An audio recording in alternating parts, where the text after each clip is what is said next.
নমস্কাৰ বন্ধুসকল, আশা কৰোঁ সকলো ভালে আছে। মই মিণ্টু কুমাৰে সকলোকে আপোনালোকৰ চেনেল যাত্ৰাগুৰি টক শ্ব'লৈ পুনৰবাৰ স্বাগত জনাইছোঁ। যোৱাকালি জাৱান চিনেমাখন ৰিলিজ হ'ল আৰু মই মোৰ ৰিভিউ মতামত আপলোড কৰিলোঁ। আৰু আজি এই ভিডিঅ'টোত জাৱান চিনেমাখনে ফাৰ্ষ্ট ডে কিমান কোটি টকাৰ কালেকশ্যন কৰিবলৈ সক্ষম হ'ল সেয়া আপোনালোকক চমুকৈ ক'বলৈ আগবাঢ়িছোঁ। একদম ধামাকা কালেকশ্যন কৰিছে। তেতিয়াহ'লে আহক পলম নকৰোঁ, ভিডিঅ'টো আৰম্ভ কৰোঁ আৰু ভিডিঅ'টো শেষলৈকে চাব বুলি আশা কৰিলোঁ।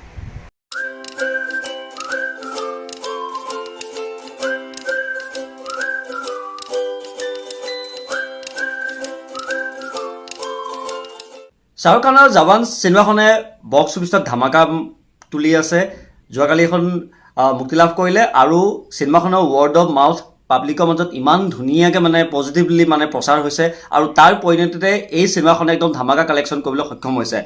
সেয়েহে আজি মই ইয়াত এই চিনেমাখনে প্ৰথম দিনা কিমান টকা ব্যৱসায় কৰিলে সেয়া ক'বলৈ আগবাঢ়িছোঁ।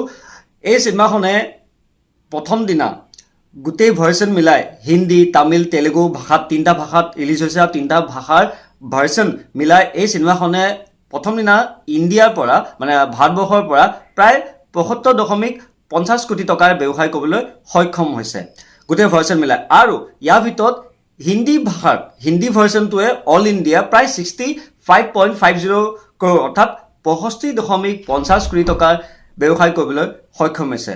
এতিয়া ইয়াৰে যোনটো তামিল ভাৰ্চনে প্ৰায় ৫.৪০ কোটি টকা ব্যৱসায় কৰিবলৈ সক্ষম হৈছে আৰু তেলেগু ভাষাত ভাৰ্চনটোৱে প্ৰায় ৪ কোটি টকা মানৰ ব্যৱসায় কৰিবলৈ সক্ষম হৈছে। এয়া মই কোৱাৰ কথা নহয়, এয়া হিন্দুস্তান টাইমছ হওক, NDTV এনেকুৱা ধৰণৰ ভাল ভাল ৱেবছাইটত এই পৰ্টেলবোৰত তাৰ কালেকশ্যন লিখি থোৱা আছে, আপোনালোকে গৈ চাব পাৰে। আৰু এই চিনেমাখনে ৱৰ্ল্ড ৱাইড গোটেই বিশ্বতে প্ৰায় ১২৯.৬ কোটি টকাৰ ব্যৱসায় কৰিবলৈ সক্ষম হৈছে। আৰু সেয়া আপোনাৰ ৰেড চিলি এণ্টাৰটেইনমেণ্টে প্ৰডিউচাৰে নিজেই এয়া অফিচিয়েলি পষ্ট কৰিছে ইনষ্টাগ্ৰামতে। 129.6 কৰোৰ ৰুপিজ এই চিনেমাখনে ৱৰ্ল্ড ৱাইড গ্ৰছ কালেকশ্যন কৰিছে। চ' এয়া একদম ধামাকা কালেকশ্যন হয়। সঁচাকৈ ভাল লাগিছে চিনেমাখন। মই চিনেমাখন আকৌ এবাৰ চাব যাম আৰু মই ৰিভিউ আপলোড কৰি থৈছোঁ, চাব পাৰে মোৰ চেনেলত। আৰু ছেকেণ্ড দিনা এই চিনেমাখনে প্ৰায় 40 কোটি টকাৰ 40ৰ পৰা 50 কোটি টকা এডভান্স বুকিং কৰিবলৈ সক্ষম হৈছে বুলি জানিব পৰা গৈছে। চ' এয়া আছিল আজি এটা সৰু ভিডিঅ'। যদি ভিডিঅ'টো চাই ভাল পাইছে প্লিজ ভিডিঅ'টো লাইক, শ্বেয়াৰ এণ্ড কমেণ্ট কৰিব আৰু চেনেলটো ছাপোৰ্ট কৰিব বুলি আশা ৰাখিছোঁ। ধন্যবাদ।